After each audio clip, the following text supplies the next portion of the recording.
I'm joined by Adriel Wallick, who is the organizer of Train Jam, Yeah. which we are going to be talking about and learning a little bit about. So, Adriel, thank you for agreeing to talk with us for a little while. Yeah. As Um, long as I can talk about Train Jam, I'm happy. Excellent. Well, why don't you explain Train Jam? I'm sure there are some people that might see this that somehow have not heard of Train Jam. Right. Um, so, what is it for the people that don't know? So Train Jam is a game jam that's on a train, which is fairly Right. self-explanatory. And in the off chance that, if somebody out there doesn't know what a game jam is, it's basically a short period of time, usually a weekend, like 48 hours, where a bunch of developers get together. There's usually a theme provided, and then developers take that theme, come up with a game idea, form teams, teams of like four or five, and then create a game from start to finish in those 48 hours. So we do all of that, but it's also on a train. The train starts in Chicago, and you get on the train in Chicago, and then it goes all the way across the United States, and we end up in San Francisco. And I plan it every year, so we get in the Saturday right before GDC. So it's this whole like big old process. You get on the train, you make a game, you get to San Francisco, you have a day of rest, and then you're right into GDC. Um, and it's nice because since we're so synced up with GDC, there's a lot of like really cool benefits with that, and GDC always provides us with a booth space to show off all the games. So it's like there's this one booth, in GDC around all these like beautiful, wonderful games where it's just a bunch of jam games, a bunch of broken jam games being shown off. Super Um, fun. yeah, I've loved playing through the Train Jam games for the past few years. Yeah. Um, and there's some really interesting stuff that comes out of that kind of environment. And that's kind of been my experience with looking at jams as long as we've been doing Indie Hangover. But other than the whole train thing, The um, train thing. yeah, what what kind of makes Train Jam a different experience? Because of all the different jams I've looked at, there's a certain, I don't know, uh, atmosphere surrounding Train Jam that kind of feels Yeah. different to me. Um, what is it that makes that atmosphere, and then how has it kind of affected the kind of collaboration that happens? So I think for Train Jam, a lot of what sort of sets it apart is quite frankly the train thing. Mm-hmm.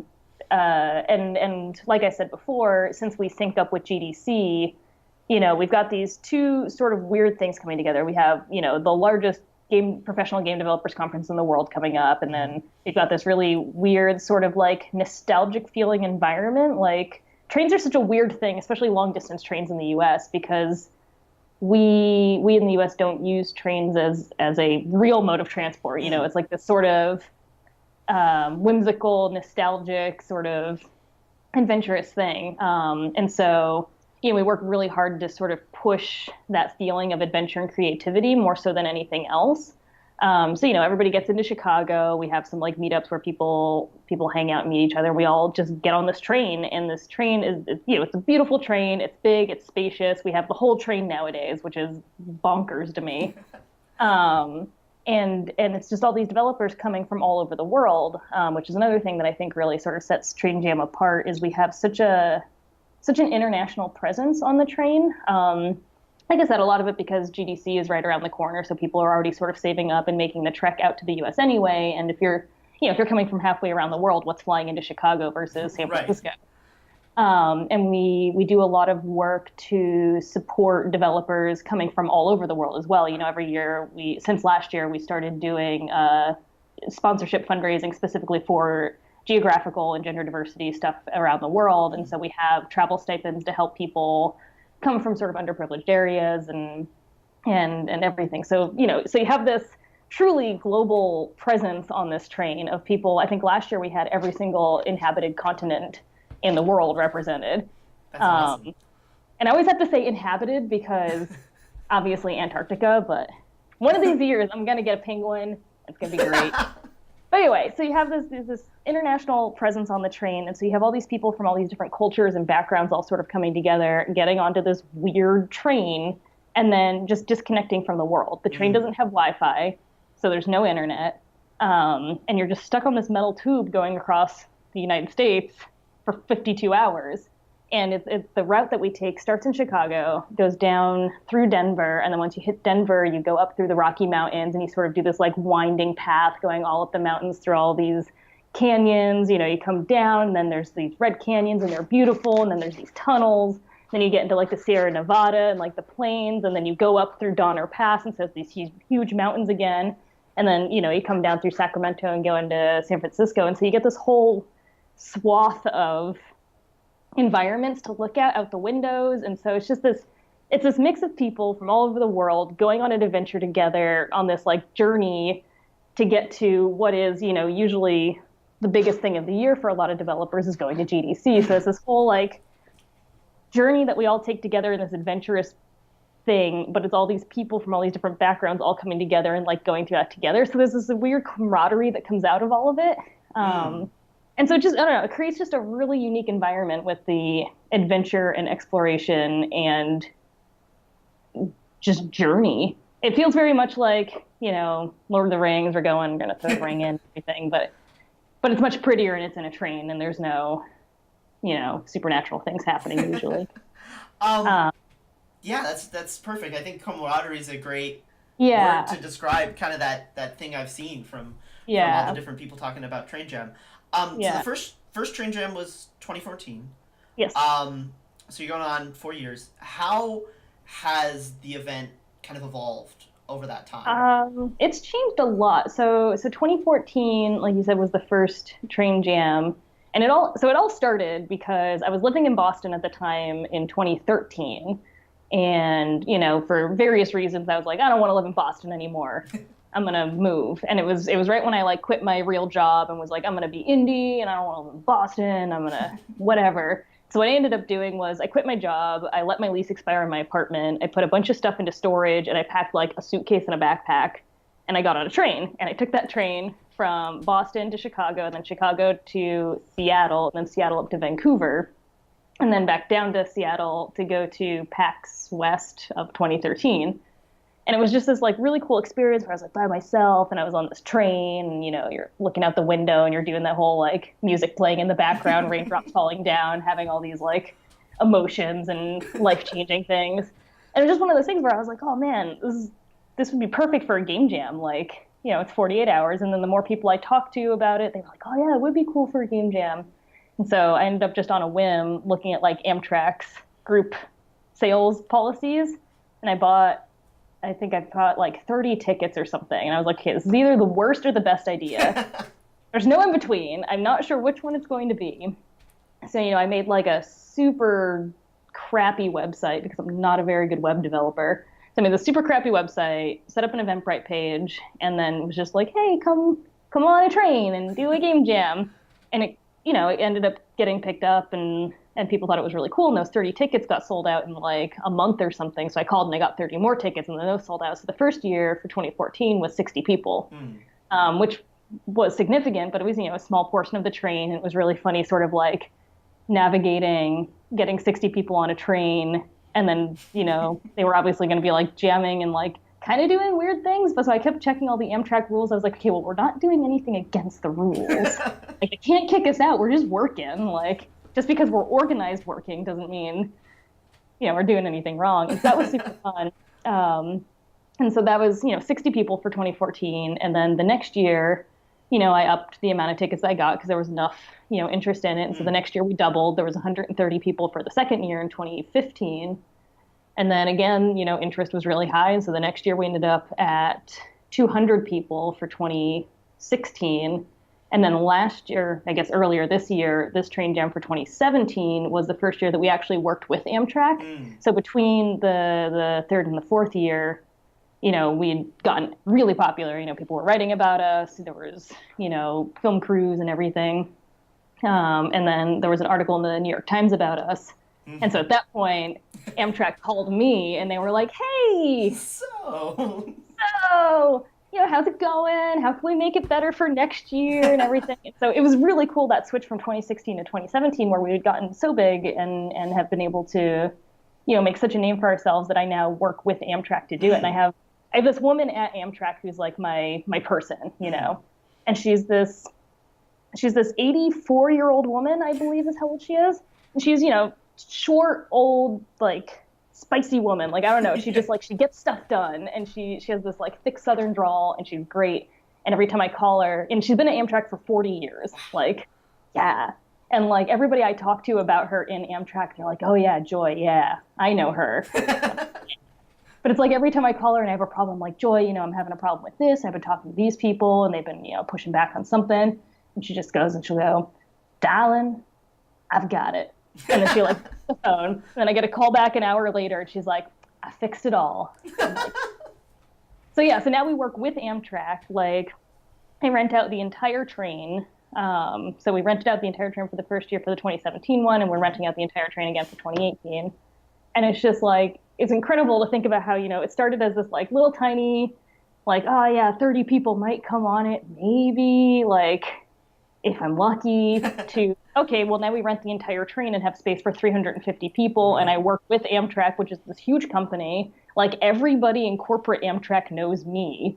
Like, I met the CEO of long distance trains last year, and he was like, oh yeah, I've heard all about you. Like, what you do is so cool. And I'm just like, and he's, I'm like in his office and he's wearing like businessman stuff. And I'm there in like jeans and a ratty t-shirt. And I'm like, yeah, nice to meet you. It's good.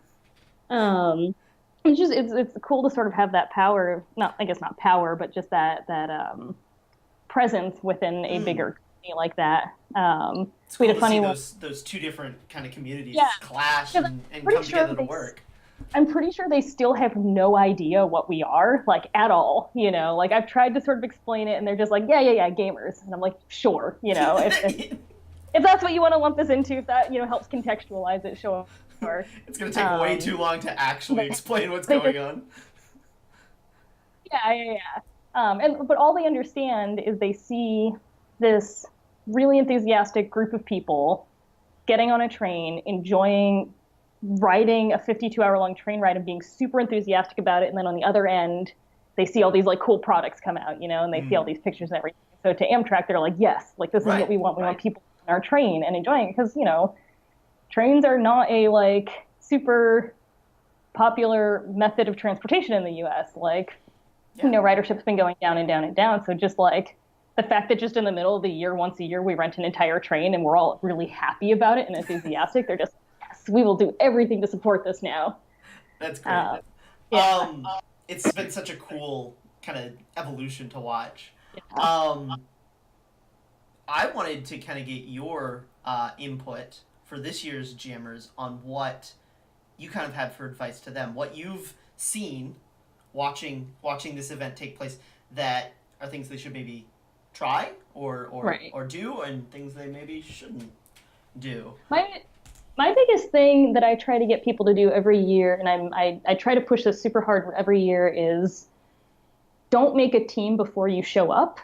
And I know that there's a lot of people who feel like they need to make a team before they show up, whether that's how they think it's supposed to go, or a anxiety thing where they want to know ahead of time who they're going to be with and stuff like that. But I try to really, really encourage not doing that because, like I said, we have people from all over the world, all different backgrounds, all sorts of different lives and experiences, and it's so much cooler to see people come together with all those different backgrounds and create something based on that and the theme, as opposed to, I'm just going to work with my buddy who I always work with. Right. And it's just like, I feel like Train Jam affords just such a unique opportunity to work in person with so many different people that it'd be a shame to waste it. Because most game jams are either, if they're online, sure, you could be working with people all over the world, but it's still an online collaboration, so you're not with them.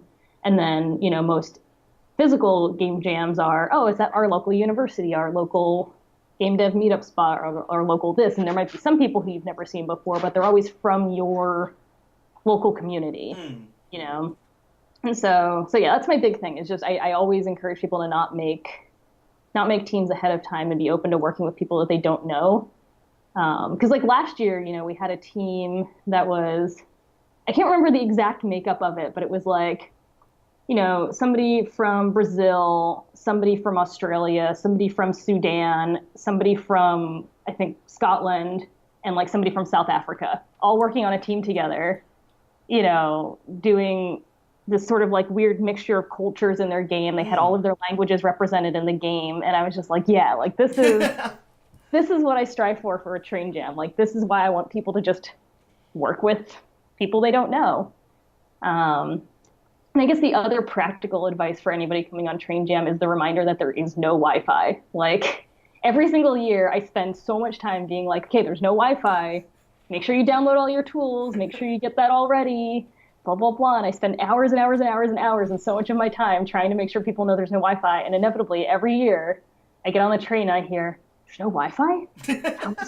How am I supposed to look up how to program this or how are we supposed to do this?" And it's just like, hey, I told you, no Wi-Fi. Like, not only is there no Wi-Fi, but once we hit like Denver and start going westwards, there's parts where there's just no cell phone service. Like, there's just nothing.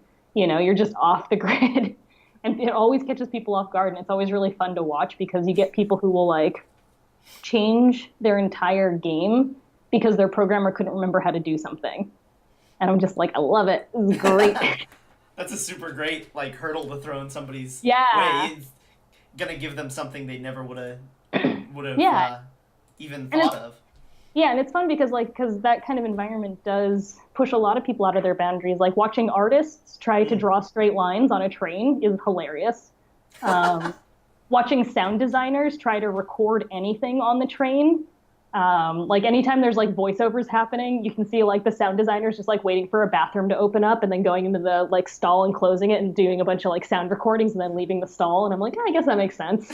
Like, it's a good place to get like good sound recordings in. Yeah. And so it's fun seeing people push themselves in those weird little ways that you wouldn't be pushed in many other jams, you know? And then like the other cool thing, this isn't advice, but it's something I really like about the nature of Train Jam is since we're all in one space and people are sort of working pretty much almost like on top of each other for the most part, there's a lot of cross-pollination between a lot of games.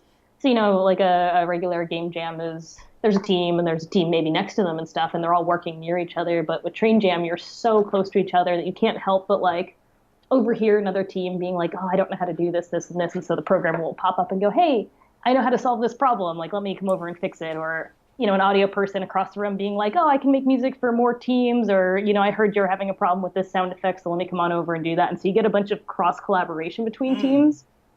It's super fun. It's really nice to see. Yeah, that's awesome. Yeah.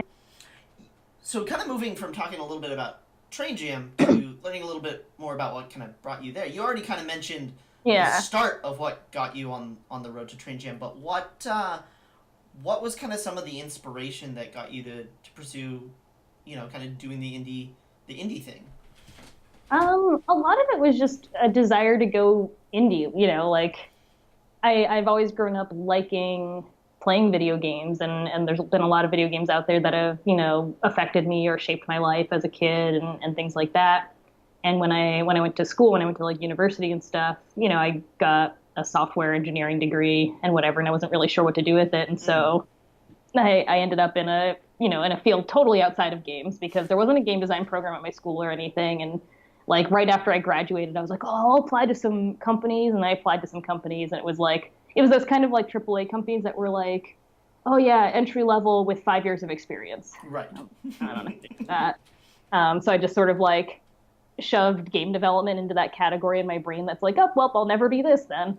Oh. And so I ended up working at Lockheed Martin on some weather satellites. And I did that for a bunch of years. And then eventually I discovered indie game development and I was like, oh, I don't need to work at a AAA company and have 5 years of entry level experience. I can just make games. I can just sit down and do something on my own. And so I downloaded Unity. I started going to local developer meetups and stuff like that. And I just sort of got really interested in, you know, doing the whole indie thing where I'm just like, oh, I can do whatever I want. I can be my own boss. I can, you know, make it happen for myself instead of having to, you know, work for somebody else or anything. Because, you know, I'd been doing this sort of corporate office lifestyle for a while and I hated it so much.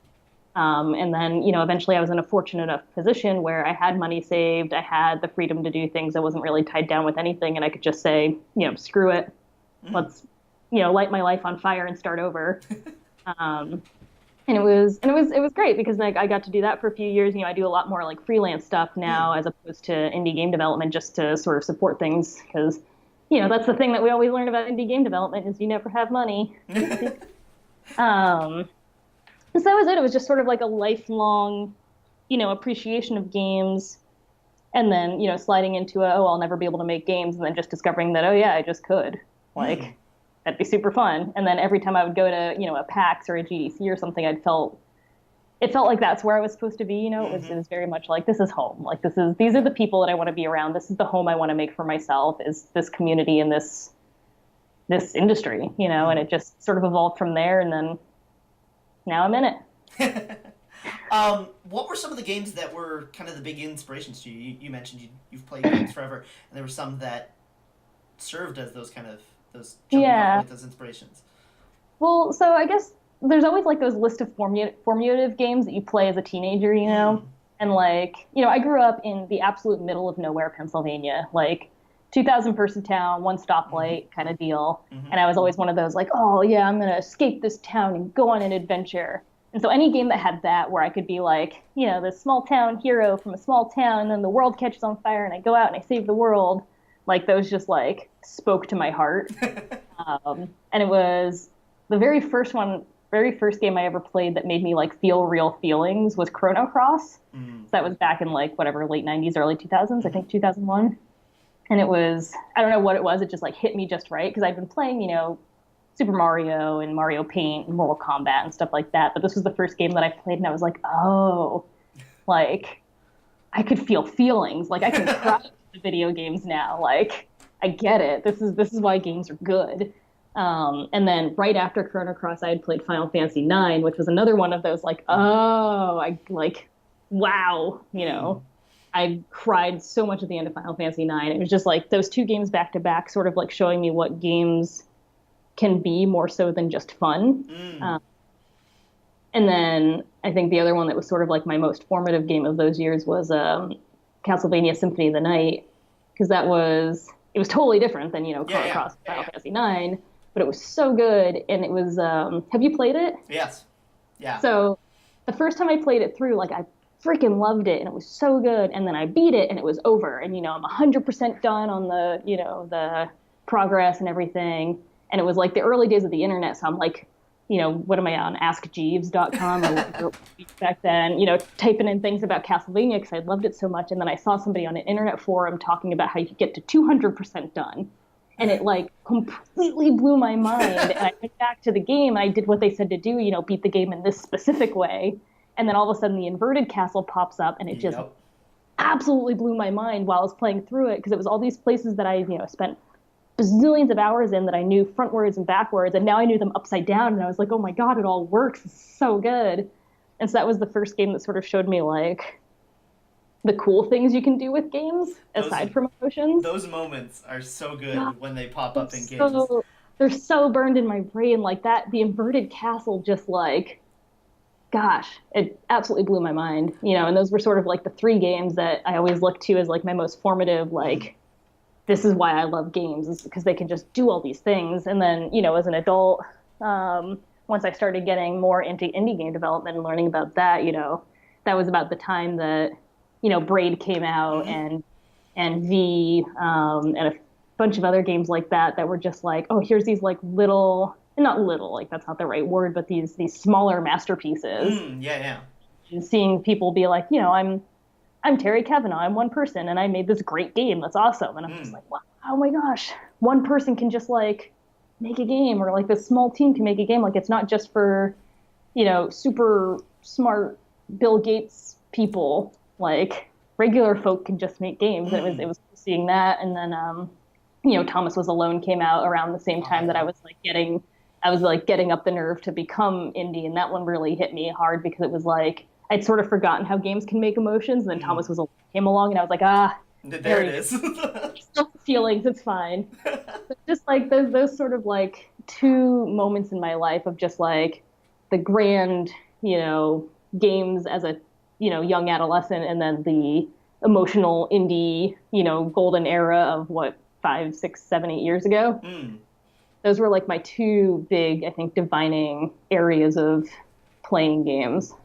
Yeah. Um, the last thing that we always like asking people that we interview is what indie games in the industry or out there that are getting made now have really like kind of caught their attention. So, what projects out there are you kind of have caught your eye? Time Spinner by Lunar Ray Games is basically a giant callback to Castlevania Symphony of the Night. And so I've just been eyeing that one up for like however long it's been since the Kickstarter came out. Like whenever that Kickstarter was announced, I was like, yes, here's all my money. Probably like $20, but still, it's probably all my money at the time. And it's one of those games that I've just been like waiting and waiting and waiting for. And every time I see him at an event, he's like, oh, do you want to play a new build? I'm like, yeah, I can't wait. Every time he tweets that, I'm like, yeah, I can't wait to play this game. So that's sort of been my big one that I've been waiting for a while. And then there's so many good indie games right now as well. Just off the top of my mind, like Iconoclast released their trailer yesterday finally, and like that was a really beautiful trailer. So I'm excited for that one. Gosh, I'm probably missing like a lot of really good games. It's hard to pick just a few. I mean, every single person we talk to is like, oh, there's so many now. There's so many games. It's incredible. Yeah, it really especially is. like this year in particular, not just for indie, but for AAA, for everything was just an incredible year for games. It's been a really good year. 2017 has been a really good year for games. It's been hard because everybody's like, oh, what's your top 10 games of the year? And I'm like, I don't even know. Like, I know. Like everything, I'm not sure. Like this is the year that brought us Nier Automata. That's now in like my top 5 games ever of all time. Like, it's such a good year. I know. Well, Adriel, thank you for kind of giving us a little bit of a background about Train Jam and kind of how it's evolved and a little bit of your story. There will be links down below to all you could ever want to know about Train Jam. Tickets are going on sale for Jammers on the 12th at 4 CET, I believe, if I'm remembering. Yep, so it's 4 Central European time, which I forget what that relates to everywhere else, but I have a nice link that I'll provide to you that has what that means in every time zone around the world. Yeah, so find that below. And we will certainly be covering the creations from this year, so stay tuned on Indie Hangover and you'll see our best picks. Thank you again. Yeah, thank you.